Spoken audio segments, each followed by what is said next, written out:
and dragons. Time of magic, age of might. A band of heroes step up to the fight. Playing with powers they don't understand. Will they fuck it all up or will they save the land? Treachery, jealousy, loitering and worse. They are their own worst enemies. These fuckers only know cause. Authors and dragons. Authors and dragons. Their powers combined. A group of fantasy authors take on the sadistic games master. Will they survive? Open your third eye. No, not that one. Authors and dragons. Authors and dragons.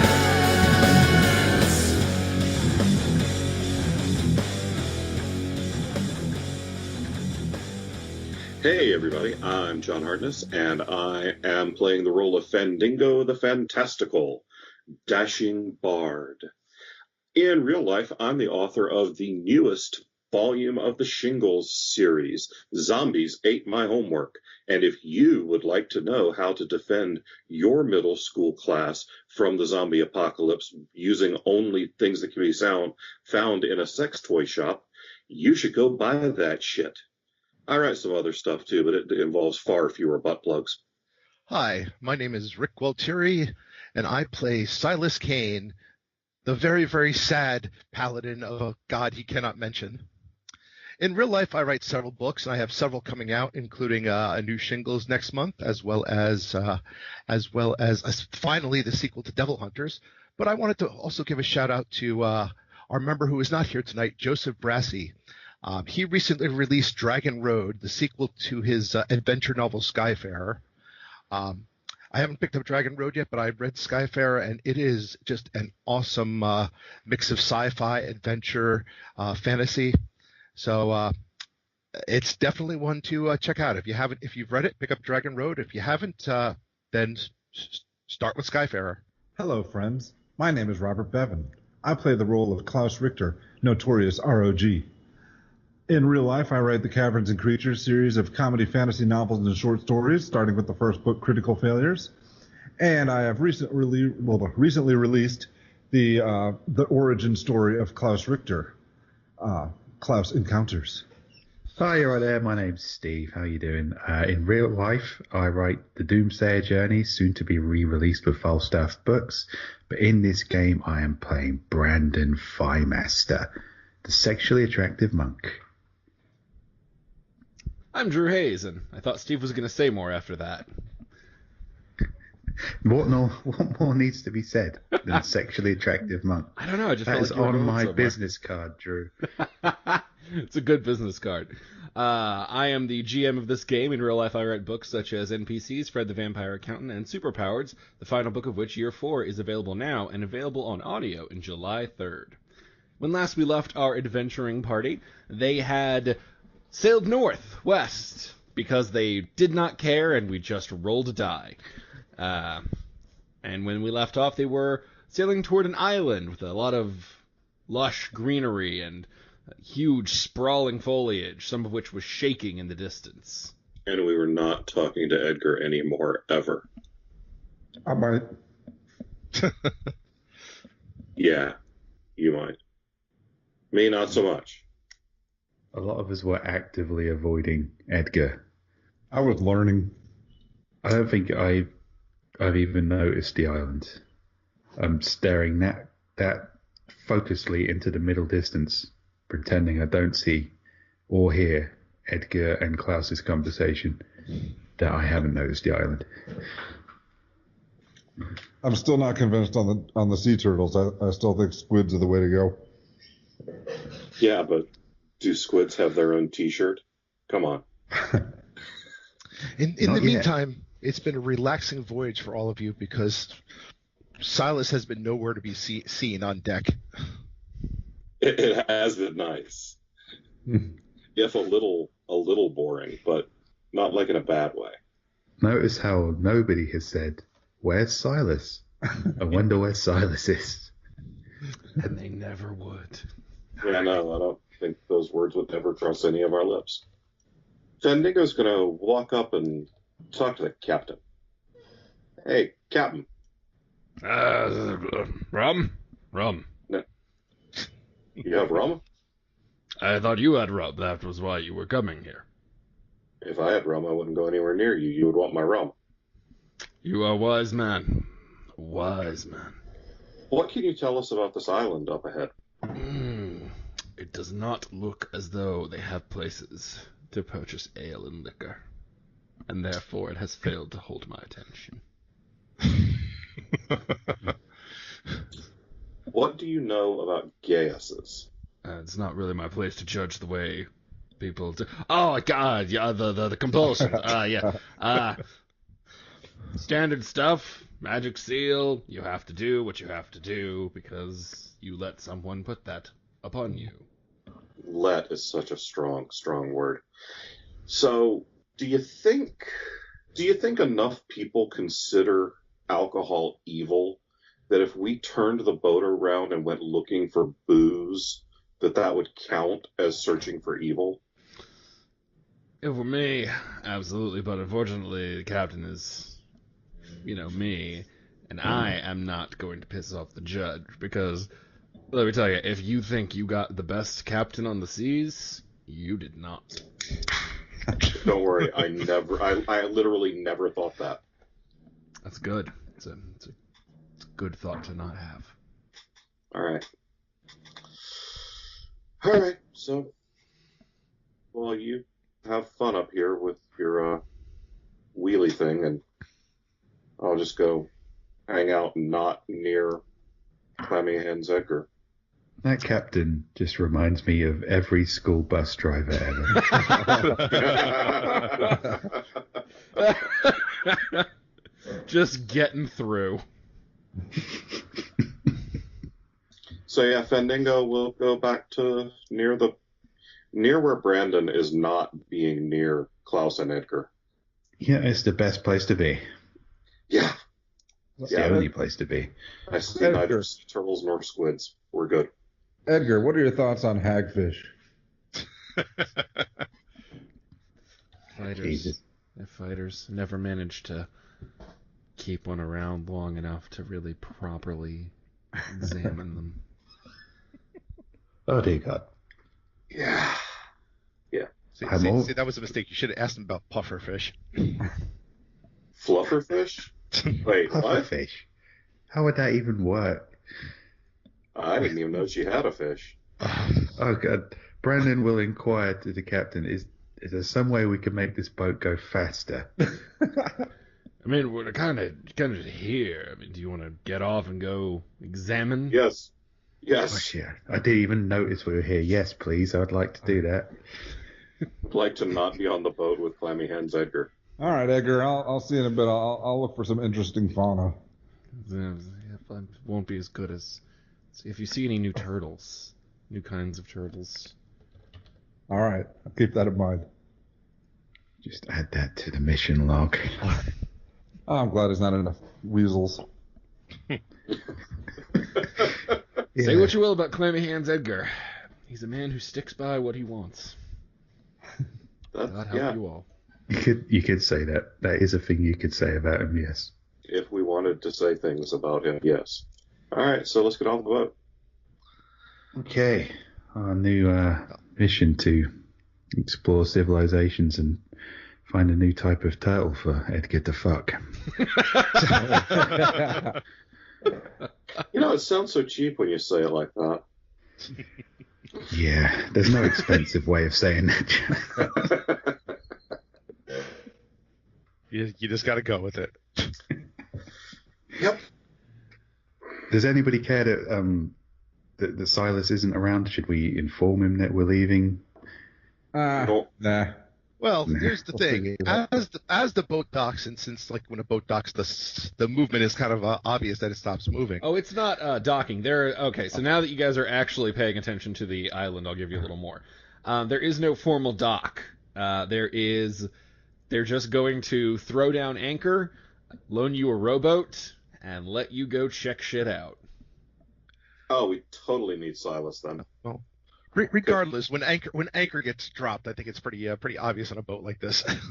Yeah. I mean, also, if you haven't caught on, Captain's a little drunk, so it's not exactly like you're getting, literally, smooth sailing.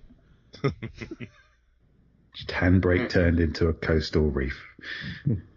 Well, regardless, after the anchor is dropped, but before I guess you guys can make your escape, Silas comes above deck and he's smiling. Oh God, He's cracked. Was there a turtle down there that we don't know about? Clammy Hands Edgar says, no, not anymore. Where did you come from? Jesus. Probably not him. oh dear God. Give up. Get in the boat, Silas. We're going somewhere else. Oh, it's a glorious day, friends. I feel so free. Okay, He's been listening Brand- to motivational tapes. Brandon will try and cast off the boat before whatever mimic monster is pretending to be Silas can get on board with us. Silas, do you still feel the need to suffer a lot? Oh, of course. Good. But I've been thinking. That's never shit. good. You should just row. And as I was lying down there in the bilge water, letting the rats chew on me, I had a bit of an epiphany. Did you clean it up? Epiphanied in the bilge water that you were lying in? Come on, man. At least epiphany off the side of the boat like everybody else. It was a glorious, salty epiphany. The sad thing is I don't disbelieve that. But I was thinking, this punishment from this god I can no longer say, how freaking pathetic was that? I mean, all he did was affect my vocal cords. He could have ripped out my arms and beat me with them. He could have like poked out my eyes and then put me in a room full of like carpet tacks. No, all he did was like that. That was pathetic. And two was what his demigod said. He said that guy I can't mention couldn't take away the powers that he claimed I had stolen. You know what that tells me?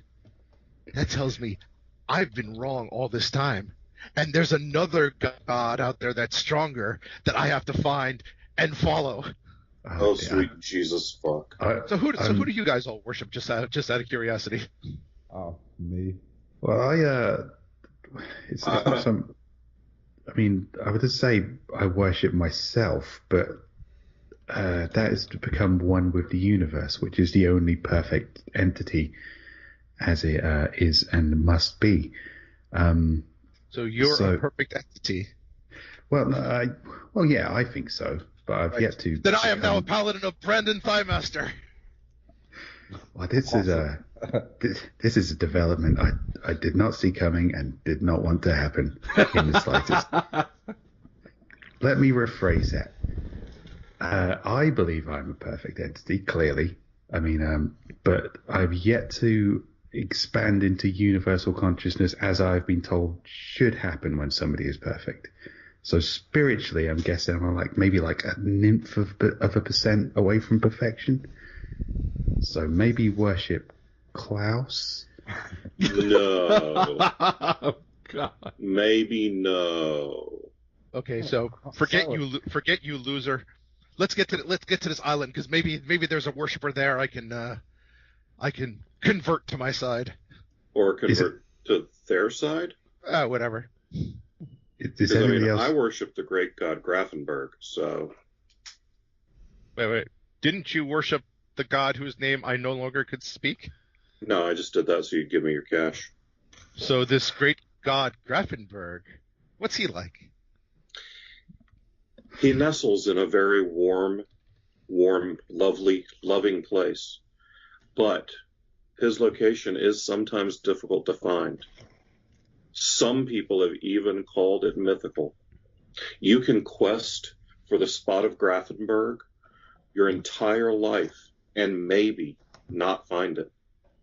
But it is said that if you find the location of the Grafenberg spot, that you will be showered with blessings like you have never known. Somewhere in Silas's mom. I know exactly where this is leading. So, all right, you guys are on the rowboat. Yeah, unfortunately, can't be in Klaus's mom because she's in a bear. Probably out by now. She's probably a turd for a while. I'm pretty sure I just sent Silas on a quest for the G-spot. Yeah, it took me a second, but I got where you were going. So you're on a rowboat. And you... As Silas commits to the worship of sexual conquest, a spiritual fedora appears on his head. Oh, God. All right, give me perceptions as you all roll up on the island. Silas gets a 9. Fendingo gets an 8. Brandon Feinmeister gets a 14. And Klaus gets we take the best one, right? Or the first one? No, the first one. Take the first one unless you specifically have advantage. Okay. Right. Klaus gets a 13. Okay. So with those, you can all see the island before you. You're kind of coming up on a beach. It goes for maybe 100 feet, and then it kind of goes into this big, dense, real shaggy, thick brush, kind of leading in to what looks like a forest, although the foliage is so overgrown you really can't even see into the forest. You can only sort of just see like the outer layers. Otherwise, it looks like a beach. You notice a few shells lying around, and Brandon Thighmaster and Klaus both rolled high enough to notice Bjorg reach down, crack one open, and slurp out the contents. He licks his lips once, smacks, and then proceeds to fall back into the boat, vomiting and just out of it. He is not coming up for air for a while. You might as well go on without him. God damn it. Nobody told Bjorg not to fucking eat oysters in months that end in a Y. It's like imagine if you hit a tube of toothpaste that was perfectly sealed dead in the middle. The way everything would shoot out from both ends, that's sort of what you're seeing. Oh, dear God. Is there nothing about this voyage that isn't disgusting? No. I'd pat up Bjorg on the back and be like, there. Try to puke on the fabled Grafenberg spot, for that way lies salvation. While Silas is talking to the simultaneously puking and shitting Bjorg, I'd like to just have a quick word with Fandingo and Klaus and say, brothers, I'm getting a real kind of loose cannon vibe off of Silas, more so than usual. And I think we need to find something for this guy to worship. So if you see like a malformed coconut or a rock that looks like a bird or something, let's just try and get this guy grounded again, because he's freaking me right out. We should find a turtle, and it'll be hilarious when we get back on the boat. I really thought that sending him on a quest for the G-spot was pretty good. Well, you can say that, John. I'm going to come out of the game for a minute, because your end game there was brilliant, and I was trying to steer it to something a bit more normal. But now Bevan's got to the stage where he's going to make Silas worship a turtle, and then he's going to make him watch Edgar fuck that turtle. So I'm not sure if we can carry on this podcast or if we just stop. We may never get any better. No, I mean we don't. Even if we saw it through, it could never possibly live up to the scenario the audience has already painted in their head. All right, let's make a note of this. On May 3rd, 2018, we found Steve's limit. I'm not talking about my limit. I'm just thinking, when you reach that high note, it's time to draw the curtain and everybody to applaud and go home. And in that one perfect moment. When you find one limit, push on, son. Well, I mean, the first rule of will they, won't they is, you save it for the finale. So if we're gonna let Edgar fuck a turtle, probably has to be on the last episode. A turtle that is also Silas's god. Let's not forget that. Yeah, this whole Ross and Rachel dynamic between Edgar and the turtles. I mean, we gotta really draw it out for as long as we can. Well, it's a love triangle between a metaphysical entity, a turtle, and a pervert. Come on, friends. Wow. Yeah. Stop your chattering. Let's go see if we can find Grafenberg's spot on this island. I'm in. Let's go. We're all in. Let's explore the island. We should pull the boat onto the grass, onto the beach first. Oh, it's already there. Let's just say that Bjorg was doing one of the things so violently that he generated some force and kind of just worked like a fan boat. That's impressive. Yeah, well, he's a Northman. He's a big dude. All right. So there's a beach. There is. 100 feet up, it goes into foliage, and then the forest beyond that. Left and right, you just see empty beach and more shells like what Bjorg ate. They're not turtle shells. No, not turtle shells. They're very small. They're sort of mollusky. Can I do a knowledge nature check to see if I know what turtles eat? Sure. Edgar knows Steve what they is eat. giving me. Oh, hey, natural 20. Oh wait, no. Yeah, natural 20. Yep. You know the full gamut of a turtle's natural diet, and you looking around, you were like, okay, there's like a few environmental factors that would make it possible that turtles would have nests upon this island. You don't see any in your immediate vicinity, but you see enough just markers to indicate that, yeah, turtles could live here. You got a natural 20. I kind of just give you everything you can get. I'll as we walk along, I'll pick turtle food for bait, and I'll wink at Steve and give him a thumbs up. There's no native food around you. There's just the really thick brush and sand. You're going to have to go deeper in if you want more variety of vegetation. Okay. Oh God. Let's Is this our penetrate primary this motivation? beach. Is there some other reason we're exploring the foliage that doesn't have to do with turtle bait? Or have I just got to watch Klaus wink at me and say, I'm going to get turtle sex bait before he disappears? I mean, you're kind of just exploring the island in general, looking for clues and stuff, so... Just winking and turtle sex bait. In that case, I enter the foliage, but like quite far away from where Klaus is, like a healthy distance away from what Klaus is doing. I don't want to be party to the turtle sex bait. All right, good idea. We can cover more ground if we split up a bit. That's not what I meant, but that's what it takes. Divide and turtle sex bait conquer. Okay. I'm following Brandon.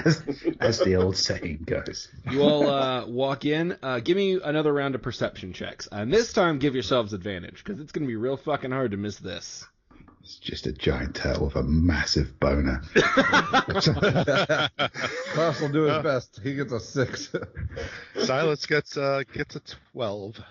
No, you got an advantage. Oh, 13 then. Fendingo gets a 19. You get to pick the best one with advantage, Yes. is that right? Best one. Brandon Finemaster gets a 25. All right. Then, basically, everybody gets this. You all beat 5, which was the minimum. Yes. Because this is real fucking hard to miss. We'll give you a little more detail as you rise in perceptions, though. So we'll say Klaus and Fendingo, you both kind of, you all push your way through the shrubs. You're making your way into the thing, and then you get to the kind of like through some low-hanging drifting vines and branches, and you step through and you see enormous roots kind of twisting through in front of you. And as you look, you realize, holy shit, like, these are tremendous trees. And, like, what you took for, like, leaves and vines are really just, like, small leaves that have fallen down and formed this weird natural foliage blockade around it. Jesus. These trees are huge. And let's see. So Silas and Klaus got that. Fendingo and Brandon, you can both look around enough to realize, oh, this isn't shrubbery. This is grass, even though it comes up to about almost halfway up your torsos. Okay, so we either this island got very big or we got very small. We're all very small in the eyes of Grafenberg Spot. They aren't giant blades of grass. They are like kind of a natural like grass foliage that just is built in a way that grows up very tall and thick and large. I feel somehow diminished by this island. There's one more thing. Brandon? Yes. You hear the sound of something moving in the forest. 5, 4, 5. Okay, brothers, from what we've seen so far from this island, we're going to run into something that's pretty huge. I can feel it. I mean, the grass is huge, the trees are huge. I'm guessing everything's huge. So, be on the lookout for huge things. Yes. Maybe look up. Silas, are these trees evil? They might be. Can you detect whether or not they're evil? Okay. Everybody Well, go ahead and give me initiatives, and I'm going to give you all a round to do whatever you like, since Steve gave you a heads up. Fendingo rolls a 13. Ooh, Brandon Firemaster rolls a 7. Ah, there we go. All right, Silas gets a 14. Klaus rolls an 18. Okie dokie. Klaus, you have one round to do whatever you would like in preparation for whatever's coming. Klaus will put on his ring of invisibility. That's a pretty solid move. Yeah. Anything else? I will. Let's see. Do I want to? I'll get my bow ready. Okay. I'm going to warn you guys, this is rough terrain, so you're going to move at half speed. So if you want to reposition this round, make use of your movement. I will not move for now. I will wait and see what others do. Okay. Silas. I will cast Bless on, let's see here, myself. Actually, myself, Brandon, and Fendingo. Okay, now, here is where I have to ask you a question. As Rick, not as Silas. Did you mean what you said earlier, or are you playing hard to get for Toreg? Well, I haven't fully renounced Toreg, in case you're wondering. That wasn't part of it. But I'm kind of basically saying, Toreg can't take his blessing away because he's tried. So for the moment, I'm kind of a free agent. Okay, in that case, as you cast your bless, it goes through and it works, but you definitely feel it kind of flicker out at the end. It's a little glitchy. It's a little weird. And I will go ahead and give you a roll for this because you'll even have advantage on it because it's pretty straightforward.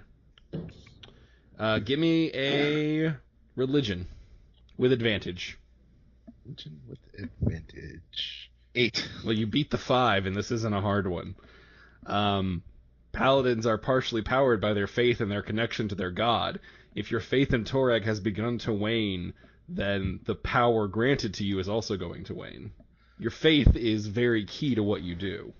You can keep using your paladin powers, but I'm letting you know that if you renounce Toreg, or you don't find a suitable place to put your faith, it's going to be harder for you to use your powers. That's okay. You've got to be like a middle-aged divorcee, mate. You've got to have your paws on another branch before you let go of the branch you're clinging to. Right now, Silas is kind of flinging a metaphysical finger to Horleg there. I honestly didn't know if this was some weird scheme to win Toreg over. That's why I asked. It's not what Silas is saying. It's what Silas is feeling in his heart that matters to me. Silas is posting pictures of himself with other gods on Facebook. Looking happy. Silas changed his relationship status to it's complicated. Silas is going to brunch a lot, like a worrying amount. Working late. Anyway, Fendingo, it is your round to do something if you would like. Fendingo. Fendingo's just going to kind of start playing a little low-key music and chilling out and staying kind of chill. Make sure it knows we're here. Yeah, we're just going to kind of noodle around a little bit. Okay. Just so you know, there is a thing called the dodge action in 5th edition that you can spend your action to declare that you're dodging, and all attacks against you will have disadvantage for the next round. Oh, the fuck that Fendingo's getting ready to dodge like a motherfucker. Because, yeah, I don't want to die. Brandon. Okay. I think I've accepted that something terrible is about to happen to us. I'm going to, if I've got enough movement, kind of meat shield between where Klaus was and where Fandango is. What's your speed? 40. Then you can get 20. Okay, where Hang on, Klaus that might was. actually be 5, 2, 3. Actually, this is how far you can get. So, yeah, you can put yourself back in front of Klaus. Okay. Where Klaus, you're standing in front of where Klaus was. There's also a large indent in the grass. I'm going to meat shield for this suspicious indent in the grass. And, I don't know, just look good while I wait for something to happen. All right. Klaus, it is your turn. You now hear something as well. If you would like to roll a knowledge nature check, you can try and discern what it is. I will do that. Nature. All right, Klaus rolls a 19. Oh, wow. Okay. Hoofbeats. Wow.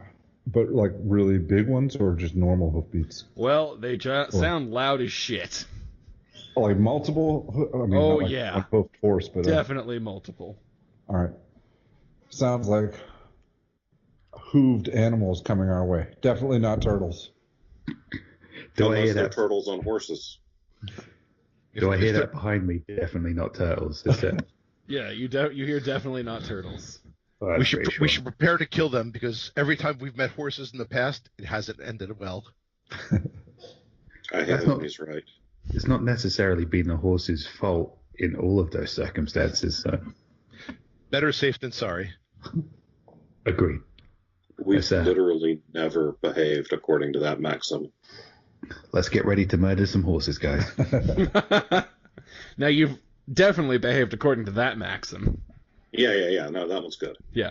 Silas, you also hear the noise. All right. Is it? Then I will try to use my divine sense.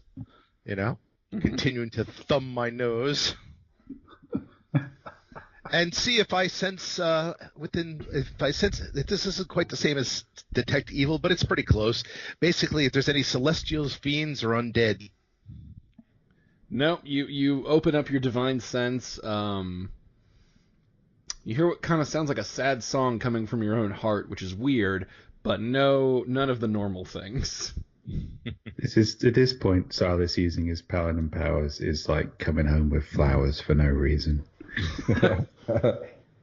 Fandango, you also hear the noise. Fandango's going to move over to the right a little bit so that if someone throws a giant fireball, it doesn't hit everyone at one time. So yeah, Fandango moves over here. It's been so long since any of you demonstrated critical thinking, I almost forgot what it was like. Well, I prefer to think of it as abject cowardice, but sure. Fireballs can't hit what they can't see.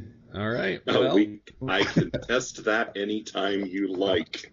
That is not how fire works. my friend. it would be Brandon's turn, except... Da-da-da-da. Is that The heck was that? Dildo? He's in the turn order now, but bam! Yeah, it's totally not going for a dildo. Enormous freaking elk come bursting through the trees, just kind of running, and they see you, and they decide to run up on you. Dire elk. Buy me a fucking drink first, buddy. Jeez. Just run up on a brother. All right, that is their turn. But you definitely hear more noise coming from the trees. Those are big elk. Brandon Thighmaster, it is your turn. So majestic. I'm gonna have to punch one of these guys. Okay, so we got movement wise 5, 10. I can get up on this one. Remember, To my everything is left. doubled, but yes, I think you can. I would like to punch it, and I would like to use my knowledge nature punches, or I'm not sure if we've worked this out with the whole Temple of the Many Fists monastic traditions. But I'd like to use my Is this the one that allows you to learn about it from punching it? yes. Go ahead and use it.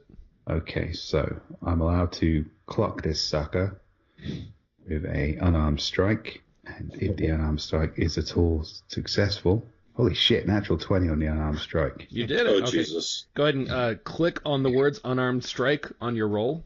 It says standard punch 6+1. Mm-hmm. So roll another d6. Roll a d6. Yep, because you crit. When you crit, you get to roll your damage die again. There's no more confirming. Oh. Right. Huh. But Sweet. you don't get to add anything. You just roll your damage dice again. And a 5. All right, so you do a respectable 12 points of damage. Okay, with my monistic tradition, and as I've called the knowledge-gaining punches ability of my monistic tradition, I now get to also roll an insight. I believe that's what we decided on. Roll me an insight. I can roll an insight or an animal handling. So I'm gonna go for insight. Oh no, you know what? I'm gonna go for animal handling. Handle Let's- that bitch. Let's amp this bitch up. Edgar's got you inspired. Oh, geez, don't put it like that. It's like, okay, fight's over, we surrender. Okay, I roll a 19 on my animal handling. For this creature's CR and hit die, that feels like more than enough. Do I get to ride the giant elk? To ride it? No, to understand it, yes. Oh, do I understand it enough to ride it? Not after punching it in the face. That's Different kind of handling. you and I are not woodsmen. I don't know how you're supposed to ride an elk, but maybe if I was an elk and somebody came and like jawed me, like straight in the face, and then said, "I'm riding you now," I'd be like, "Well, this is probably how it's supposed to work." You can make that argument, but I mean, I'm sure he's not going to do it until he pays you back. But since you know about him, you know that it is a giant elk. It is a huge beast. It is very strong, and you really need to watch out for those big antlers and the hooves. Because if it knocks you down, it will stomp on you.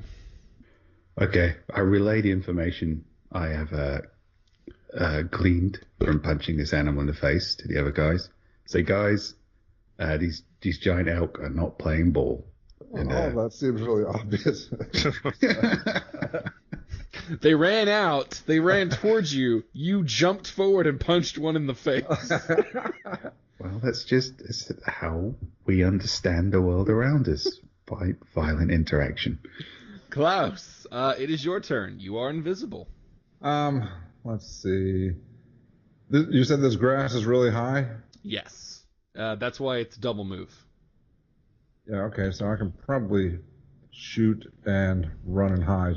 All right, I'm going to try that anyway. Okay. Which one are you going to shoot at? I'll shoot at the one Brandon's already punched. Focus fire. Nothing wrong with it. All right, that's rapid shot. Okay, here we go. That's a 9 and a 12. Those will not hit. All right. And you are now visible. Yeah, I will use my movement to run over here behind Silas and duck down in the grass. Okay, if you're ducking down, you're leaving yourself prone. Well, I mean, am I visible through the grass? Is it that like? Yeah, know what like I'm it's saying? only like up to Alright. y'all's like stomach. So if you want to duck down into the grass, you're gonna have to go low enough to leave yourself prone. Yeah, that's fine. I mean, Okay, I'm just letting you know. Okay. All right, Silas. Okay. Well, screw it. Shoot 2 arrows into the one that Brandon punched. Okay. See if it gives me any insight. I'm kind of a free agent now. Doesn't like being shot in the face. All right. So that's 12. That's the first arrow. Okie dokie. Second arrow is 21-19 That will hit. for 11. All right, you have definitely put a hurting on this elk. The insight you've gained is it is bloody and angry. Fendingo. Fandango's looking at a goddamn elk. And Yeah, he saying, really is. Yeah, and saying, shit. Everybody kind of hung your ass out to dry. Yeah.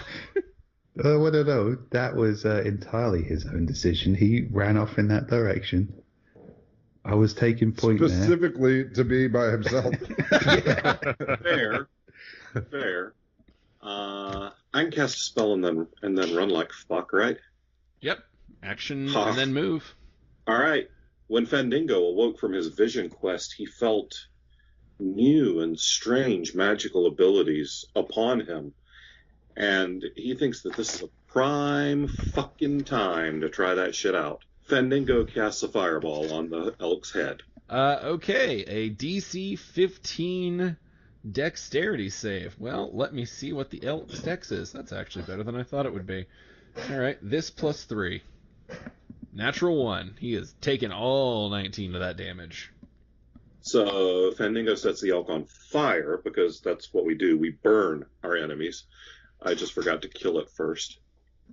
He's got a flaming elk charging. Yeah, if that elk was going to ignore you, it's sure shit not doing that now.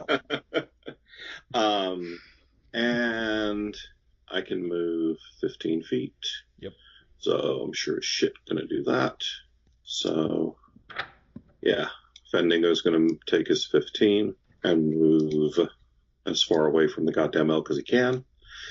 And as my bonus action, I'm going to use a bardic inspiration and give Brandon Thighmaster a bardic inspiration. So, Thanks, man. what that means, Brandon, is that at some point in the next 10 minutes, you can roll a d8 and add that number to an ability check, an attack roll, or a saving throw. Oh. And you can roll after you roll your d20.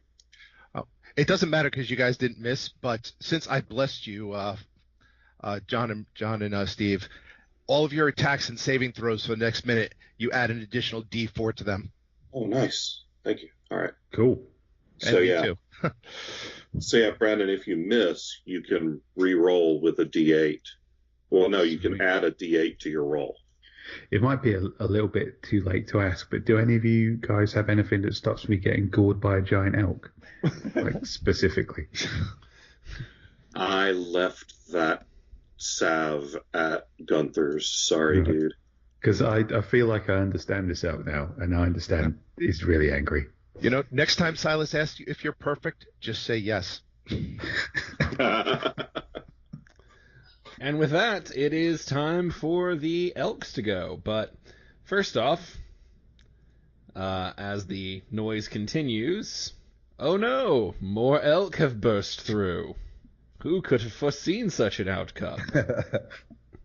Well, Brandon, I've got good news. As much as you punching the elk in the face pissed it off, you didn't light it the fuck up with arrows.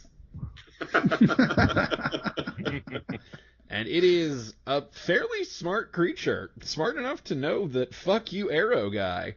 So, Brandon, you will get...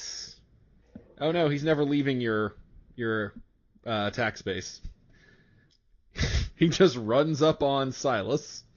And Fandango, you are absolutely getting run the fuck up on. Yeah, I figured. It is not half movement for these things, because it is just grass to them. Of course. So, first up, Silas. Da-da-da-da. You cannot harm me because I am now protected by the G-spot. I'm guessing a 20 hits you. Okay, maybe I'm not that protected. So give me, first off, that 16 damage, and then roll me a DC 14 strength save. And Fandango. Hello. Does a 14 hit you? No. Ooh, you got lucky. That was 22 points of big damage coming your way. That's why I bought the good armor. All right. 8, I guess. Okay, Silas, you are knocked prone. And that triggers their second attack. Oh, shit. I specifically warned you to beware of the hooves. So basically, what happens is he gores over you and charge. Basically, it's a big running charge attack. He slams his horns into you, knocking you prone, and then proceeds to stomp all over you. Silas, you're taking this, or Klaus, you're taking this too. Oh, crap. This is why I asked if you're prone. He has to roll on both of you, but he has advantage on both. So first one is for Silas. Does a 16 hit you? No. Oh, you got lucky. That was 30 damage. Klaus, does a 24 hit you? No. Yes. 27 damage. Ouch. Yeah, there's a reason the macro for this one is stomp, stomp, motherfucker. Jesus fuck. Brandon Thighmaster. I'm going to run to the aid of my colleagues in the rear of this deer. Oh, actually, go ahead and give me one unarmed attack. He did end up leaving your threatened range. Oh, okay. I'll move back to where I was then. And add a D4 to it.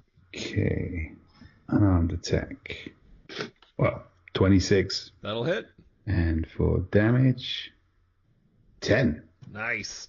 You've almost got this thing dead. Almost. I thought we had an understanding, Elk. Yeah, but that was a bonus attack. You could step in and do it again. Yeah. Now it's your turn. Okay. I'm not going to waste a key strike on... a key point on a flurry of blows. I'm just going to go for a standard unarmed strike. Boom, 21. Hits. 4. 7. Okay. Silas and Klaus, I want both of you to roll me dexterity saves. Okay. You take the first one, right? Yep. 23. Yeah. 17. Okay. You both managed to roll out from under the body of the giant elk just before it comes crashing down atop you dead. Beaten to death in the ass by Brandon Thighmaster. Ride or die, motherfucker. You made your choice.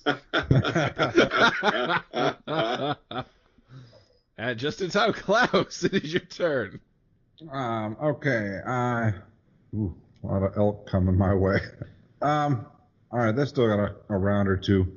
I will fire at Fandingo's elk. Okay. And I'm going to use my sharpshooter power, or whatever that is. And before you make an attack with a ranged weapon that you're proficient with, you can choose to take a -5 penalty to the attack roll. If the attack hits, you add +10 to the attack's damage. Nice. Yeah, that sounds like fun. All right. All right, so this -5. Okay. And I'm doing rapid shot, so this will be twice. All right. 19 minus 5 is 14. 14 hits. Okay, should I do damage for that first, or? Yeah, go ahead. Okay. So 10 plus 10 is 20. Okay. Still standing. Okay. But wow, this is fun. And shucks, 5 will not hit. Your first one tears it through the eye socket, and that elk is fucked up after that first shot. But it starts bucking, and it just goes wild, and your shot misses entirely. Do I have a move action or something? You do. I would like to reapply my ring of invisibility. I'll give you that. Okay. All right. I'm sorry, Silas.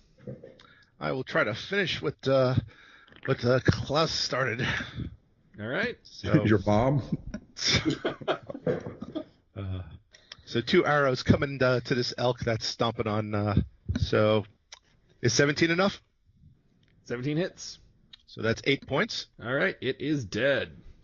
And as a move, I'll kind of take a few steps, so I'm kind of in the middle of these guys, so hopefully these other 2 don't veer into us. All right. Fendingo. From watching the first 2 charge, do I get a sense of how long it's going to take the other 2 to get to us? Not long. Klaus, where your ass at? I want to come heal you. Over here. I'm going to run towards Klaus's voice and, wave my arms around and try to heal and try to find him to heal him. Oh, Klaus, your Yes. ring of invisibility, you don't have to take it on and off. You just have to spend a full action to basically to become invisible. So Okay. you can move, but you can't become invisible. So I'm not invisible now. You are not. Okay, Oh, well then I will not be secretive. I will go accept Fendingo's help. Can you get to him? I cannot get to him. I'll Wait, let you retroactively move, Klaus. All right, that's You can get 3 squares over. all right. Well, that's good enough. I'll do it. 1, 2, 3. Hello, dead elk. And then I can get 3 squares over. You're literally running to each other in slow motion like a terrible. Ah. Holding out ET fingers at each other. And for my bonus action, I will give a bardic inspiration to Silas. So now he has a D8 that he can spend on if he fucks something up. And that's me. Okay. All right. Well, the good news is they can't entirely reach you all. The bad news is, guess who has There's- reach? What? What was that? Oh, sorry. Reach is a thing where that you can attack beyond your square. Yeah. It's a thing that both of these creatures have, and Brandon Thighmaster is in range. Ah, God damn it. So, elk charge. Natural 20. Ah, Give me a strength save, DC 14. And I also have to roll another 2d6 for your damage. Gonna have hoof prints on his abs. oh, it was a very low strength save at 8. Yeah. This would be a really good time to use your D8 of bardic advantage and Okay, really fucking crush it. I'll absolutely do what he said there. You also have a 7, not an 8. You go with the first one. Oh, sorry, I thought you said advantage for some reason Ooh, there. yeah. Plus 8. 8 plus 7 is 15. You are not prone, but you are down 24 hit points. 24 hit points. He crit on you, man. He got to roll his dice Bastard elk. again. He got me for 27 without critting. Yeah. Jeez. Somehow I'm not regretting not worshiping you. Yeah, this deer, you do not get the first punch. It jacks you up. But, fortunately enough, well, you didn't get knocked prone, so it can't follow up. The other one can't reach you, and you hear more noise coming from the forest. That's just an endless wave of elks. True, if you wanted to end the podcast, you should have talked to us like adults beforehand, not just send endless wave of elks at us until we Next week it's just Bjorg looking at our trampled remains. No, next week it's Bjorg, and he's still sick, but all of the elks are somehow wearing your clothes, and he thinks he's still adventuring with the party. And somehow the elk version of you all is so much more effective. I actually like the sound of that podcast, to be honest. Look, it's an evil horse. Trample! Battle elks. Just trampling through a fantasy world. Authors and Drew. elks. Drew spends 5 minutes describing a lovely, unique fantasy world, and then it's just trampled by elks. And then we move on to the next scenario. Yeah, I'd tune in for that. That's about right. Brandon Thighmaster, it is your turn. Well, yeah, I'm going to punch this elk in the face. I'm going to spend a key point so I can get a flurry of blows, so that will amount to 3 unarmed strikes. So, we have a 26, a natural 20, and a 19. Okay, then that is all hits. Oh, you got the natural 22, yeah. So, yeah, roll an extra d6 for your crit. Okay, damage is 6, 9, and 10. And the extra d6. So far we are at 25. 2. 27. Yeah, you still swing around and kick the shit out of this deer's face. You gave better than you got. Yeah, how do you like that, elk? So I'm not even trying to understand you, but I hope you understand me. I hope you understand the language. Being jack-jawed, you fucking elk.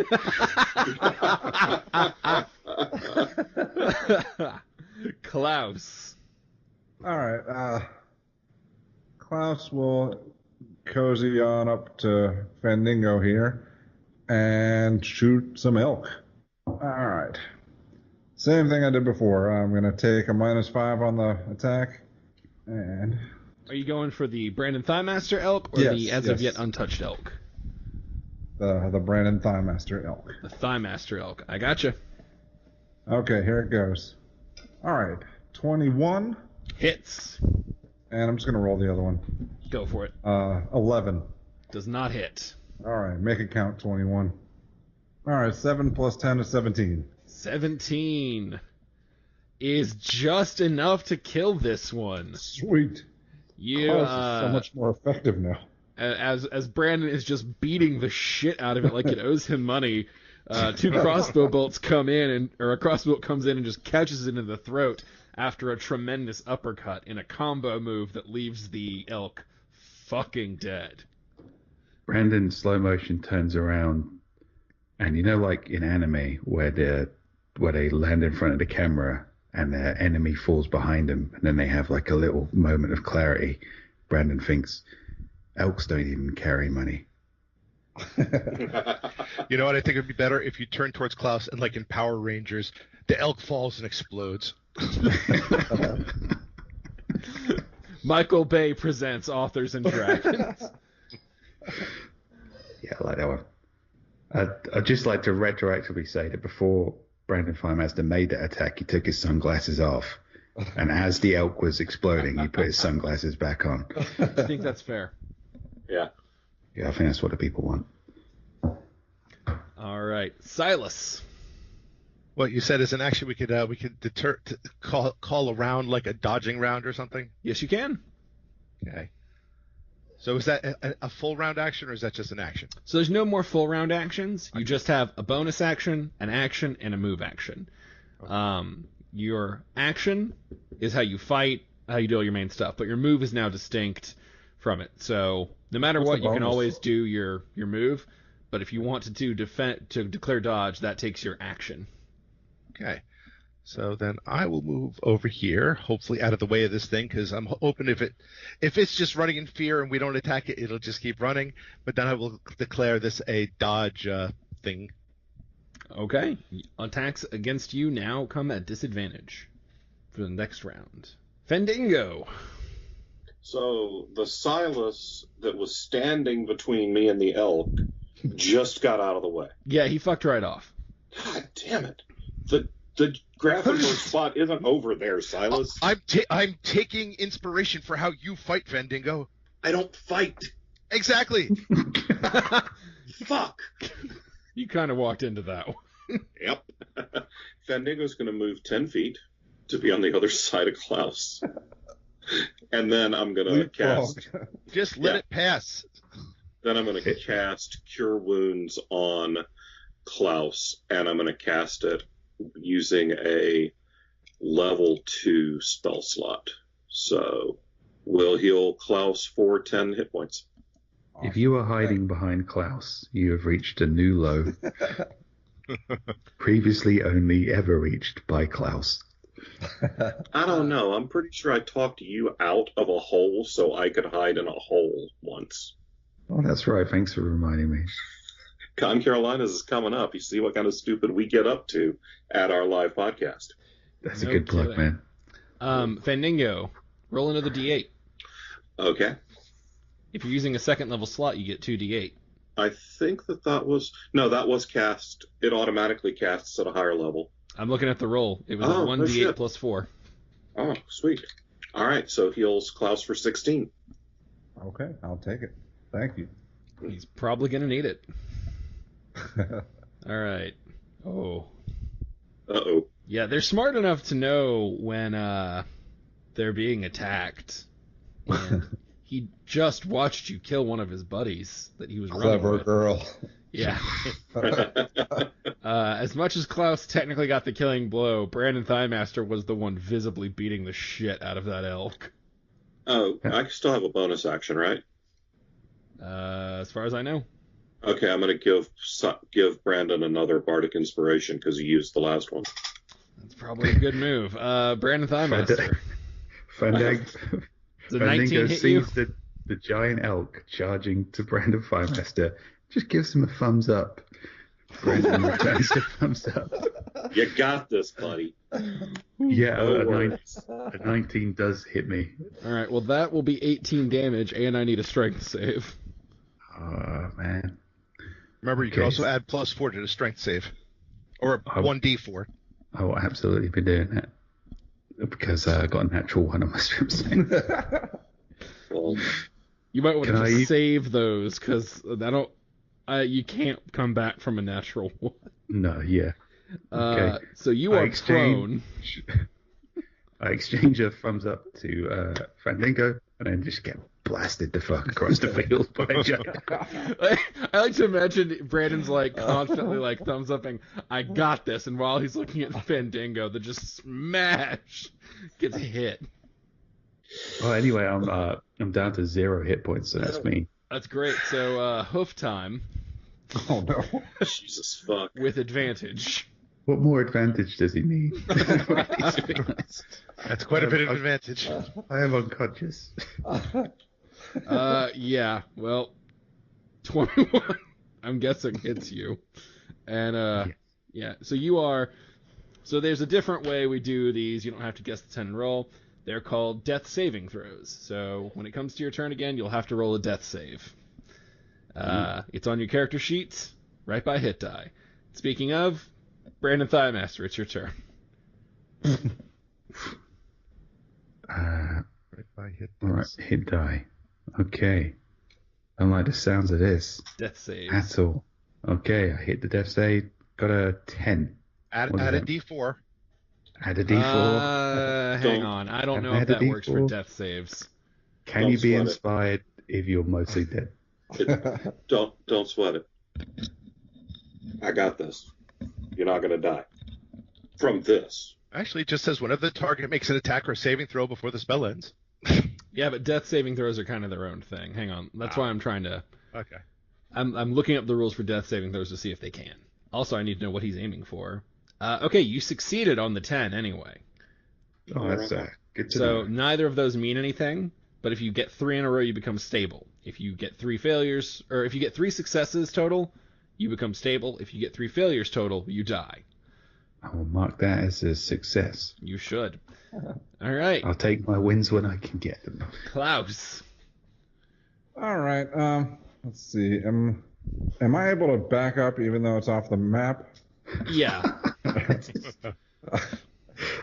All right. I will take 3 steps back and shoot. Can you make me some more map to run away in? I think that's the next t-shirt. Can I back up even though there's no more map? All right. Klaus will let take 3 steps back and shoot Brandon's elk. Well, I gave you 3 steps, so... So now you're Leonard Skinnerd. All right. Same deal as before. Classic bar joke there, John. Well, Taking -5 on the attacks. First one, 13. Miss. 22. Hit. Wait, you have a D8 you can add to that attack roll because you haven't used your inspiration yet. I didn't know you gave me one. I thought you gave it to Brandon. I gave one to Brand. Oh no, I gave one to Silas. Yeah. Yeah. I thought he was up close. Never mind. Wait, Okay. you have, was he one of the ones you blessed? No. No. Silas. No, Silas deliberately did not bless me. Yep, nope, then just the second one hits. Oh, man. It would be really nice if this elk kills Silas because he didn't bless me. All right, here it comes. 19 damage. That is not a bad ability, man. That is you're knocking some fucking damage into these elks. Klaus has become very useful in battle. He is really helping pick up Bjork's slack. Yeah. Yeah, I Silas. guess you designed this with having Bjorg here in mind, huh? No, the best way to help Brandon is going to be if this thing is dead. So, back up and unload on it. I'm gonna I use the did have more in mind when Bjorg was going to be part of. Few less elk came. I'm going to use the same ability that Klaus has been using, the -5 plus 10. Oh, you have that as a ranger too? Yep. Nice. All right. So first attack, 22 or wait, no, 24. 24 will hit. Okay. So that'll be 18 points. All right, still standing. One more. And I got a bunch of pluses I can add to this if this fucks up. All right, so that's 18. 18 hits. For 21. And the elk is dead. And as you all listen, you hear like the sound of hoofbeats beginning to fade. You realize this was a herd running nearby, and these four just happened to stumble off course. And then Brandon punched one, and then you were just sort of in a murder contest. That'll teach you to get lost. All right. And surrounded by giant dead elk bodies is, I think, where we will leave you for this round of Authors and Dragons. But fear not, listeners, we are not done. As you might know, we run a live blog on facebook.com/Authors and Dragons as we play. And as part of that, we also take questions from there. Not from email, not from DMs. The only way you get to ask us questions is if you join us for the live blog. So make sure to follow us and start showing up, people. We want to hear from you. All right, and since it's time for questions, but Joe is out, Rick's going to be covering his post. So, Rick, what do you got for us? All right. Well, the first one is from Cassie, and she asked a question to Bevan. She wants to know, is Silas from the Bowels of Hellhounds based on Silas Kane? I'll never tell. Now, there's I guess, yeah. I don't know if anybody noticed, I had a little hint at a dead Brandon Thighmaster in a different story as well. I'm killing off the cast one by one of the short stories. Nice. It kind of works for your world because Caverns and Creatures is all in the mind of one big fantasy fan, so it's quite possible he heard our podcast and just hated it. Just fucking hated the podcast. And Mordred is not a fan. Yeah. Oh, no. He would hate us. He would. That's it's very unfitting to the character, yeah. Yeah, speaking as your DM, I can tell you, you would definitely all end up in a terrible, terrible hellscape. All right. Ender asks a good thing. Would you guys post your character sheets? No. Yeah, never discussed that. I mean, I don't see why we wouldn't. No, I don't even know how. That would be useful in case we forget what was on it. I'll tell you this though, if it's something they do post, I bet it's something they post over on the Patreon. Oh yeah. Our listeners are already pretty good at pointing out when we forget things and when we fuck up. So if we put the character sheets out there, they'll be even more eagle-eyed. Like we're gonna get things like, it would have been impossible for you to roll that 27 because your stat block. Yeah, but normally Drew tells us that. So. Why didn't you use that random wooden spoon you acquired in episode 4? Yeah, that's comparable to forgetting you had a ring of invisibility. That's a good point. Where did you get that fucking ring? That's one of the things I bought. Ah, fair enough. And just forgot about it? Yeah. Makes sense. But I remembered now. I'm going to put a fucking note in my calendar for the game closest to Christmas to remind me to open that goddamn box from Big Red. It's a good move. All right. Our friend Nelson asks, do you have a specific ritual when you write? Something like a preferred time of day or drink, etc.? No. Just jump on when I can. Get as much done while I can. I like writing in the mornings first when I get up. Like, just hit my quota, get it done, and then, move on to the other work of the day. Yeah, I like to do that, but that rarely ever happens now that I'm self-employed. My wife finds all sorts of shit she needs me to do. Well, you're not doing anything, so you might as well come to the store with me. Yeah, I get that too. I'm kind of like Drew. It's like I prefer to write in the morning. I actually like writing in silence. I know a lot of people have playlists and shit. I mean, anything I'm listening to just becomes background noise. So I don't hear it anyway. So it's basically if I write in the morning, like I start early, and like it's nobody bothers me, which is rare.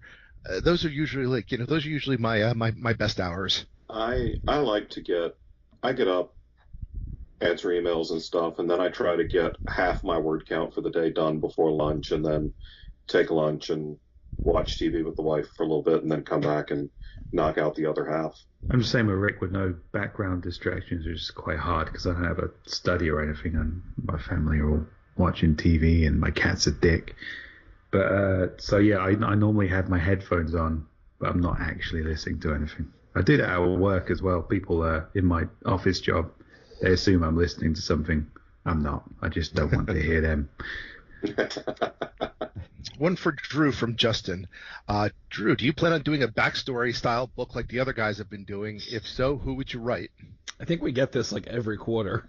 Yeah. Mm-hmm. I think it's just their polite way of saying hurry up and write another backstory. That's Well, how they I can interpret it. they can fill their time with the excellent, enjoyable adventures of Brandon Thighmaster, the Totally Legend Brandon Thighmaster, Klaus Encounters, and the Silas Kane Scrolls. So there's a lot of good shit out there. And then they can whine at me and Joe and Drew about not writing our shit yet. Yeah, I have a lot on my schedule. I'm going to be honest with you. Probably not going to happen anytime soon. Well, Dylan is obviously trying to tear us apart. Fuck you, Dylan, because he. Oh, I'm sorry. Wrong question. Sorry, Dylan. I take back that fuck you, but you can still go fuck yourself. Greg, you can fuck you because he asked, do you guys have any bets riding on whose origin story sells the most? That would have been a funny thing to do if we'd thought of it.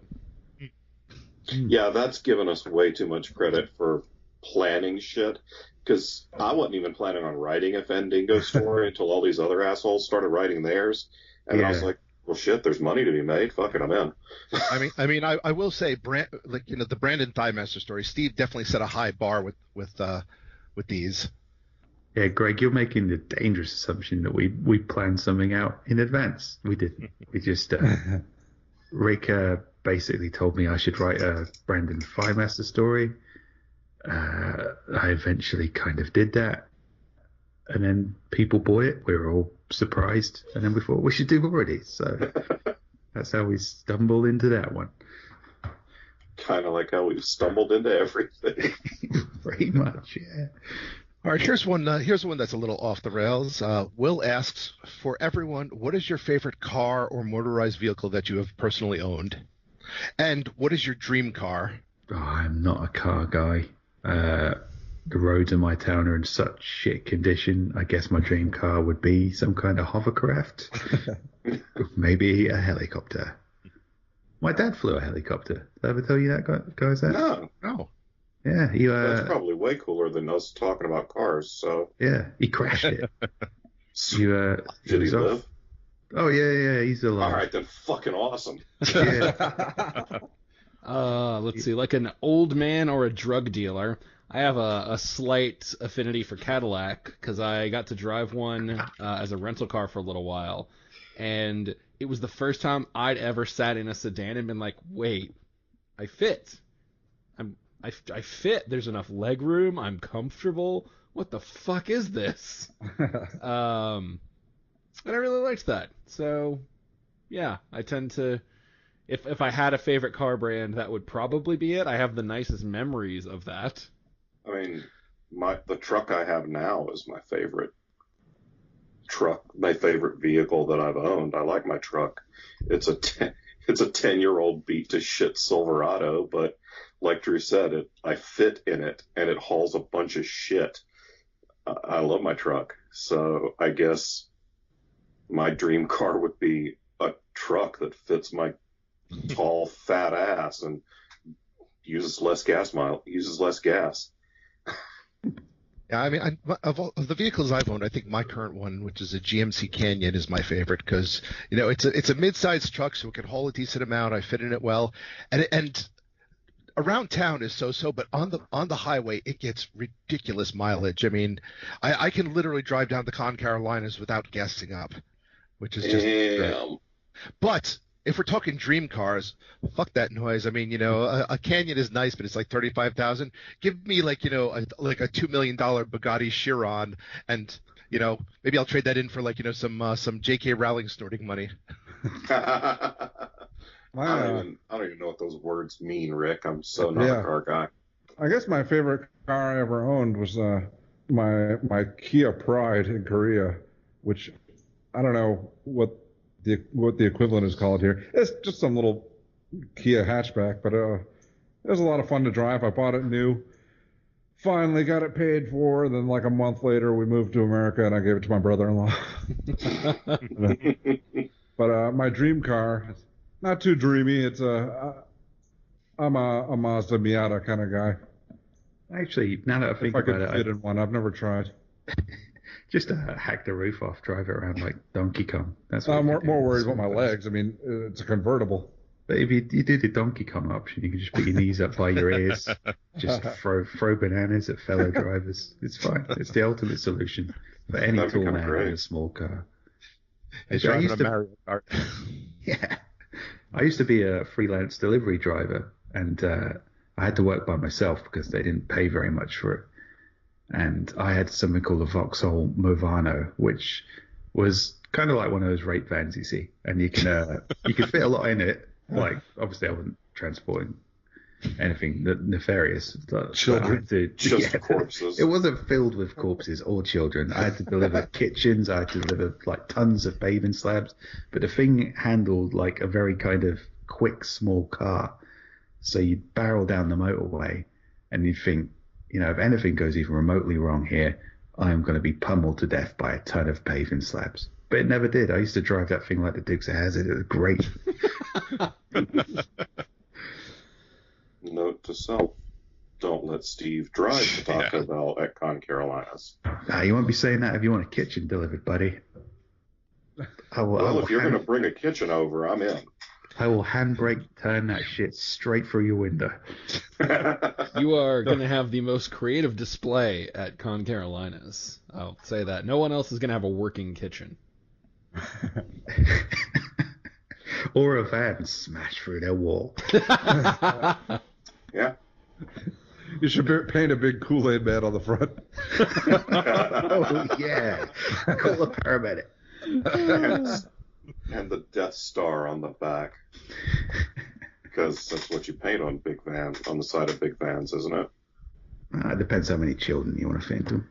I thought you painted like Indians and wolves and shit. That too. You do that on the tailgate of your pickup truck in my neighborhood. I figured you just drew free candy on there. That was pretty much. All right, Rick, bring us home with one last one. All right. To make up for that last comment, this is a nice question. Casey asks, in honor of Teacher Appreciation Week, what is your best memory from being a student or a teacher, assuming you've taught? I don't have any good memories. Yeah, you actually were a teacher, weren't you, Bevan? Such a rewarding career path. Yeah. I guess my best memory was quitting. That was my motivation to write the books I write. Quit teaching. Good times. Most of my favorite education memories are when I had teachers who didn't give a fuck, because they tended to just let us do whatever we wanted to self-educate, and weirdly, that's where I always thrived the most, so just being left alone to read my shit. When I was in grad school, I took this psychology class, and we had to do this big presentation. And I asked if I could do mine on parapsychology and how easy it is to dupe people with it. And the teacher was fine. So one of the things I did was this really pathetic mind reading trick where I had an obvious plant in the audience. There was really nothing about this trick that should have fooled anybody. But halfway through, the teacher came up and asked me to stop because he said a few of the students in the class were getting really weirded out that I was doing witchcraft. to which essentially made my point for what I was trying to say. Shoved in their pitchforks. Right? Wow. And I went to fucking school in South Carolina. Jesus. I did an extra credit assignment on rappelling, not like pushing things away, but climbing up into the grid in our theater in college and jumping off with ropes tied around me. That was an extra credit assignment. I've got a PhD at being repulsive.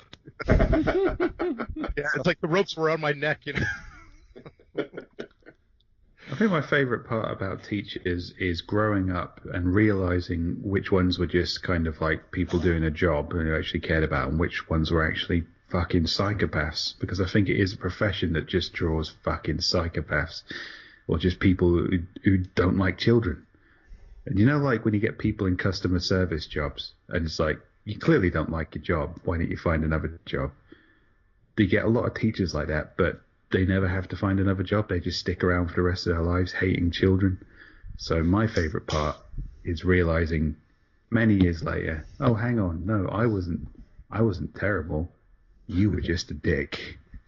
You know, So- I like to think that people start off with good intentions going into teaching because, I mean, let's face facts, it pays like shit. So, and you have to be really educated for it. So it's not like something you just fall into, you know, like customer service.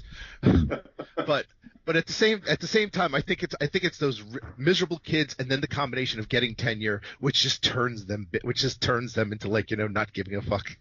Well, this Teacher Appreciation Day question has certainly taken a turn. Yeah, no, fuck teachers. Feels Teachers, fuck your entire week. Yeah. I feel like this is the appropriate place to walk us out on the episode.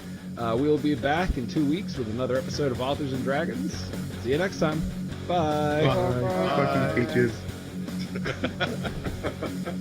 Authors and Dragons is brought to you under a Creative Commons license, meaning you are free to share this material so long as credit is given to those who created it, which is us, the people you just heard play the game.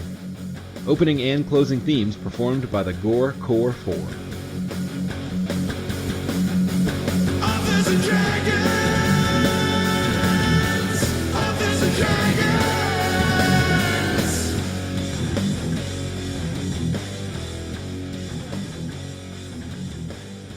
Am I able to back up even though it's off the map?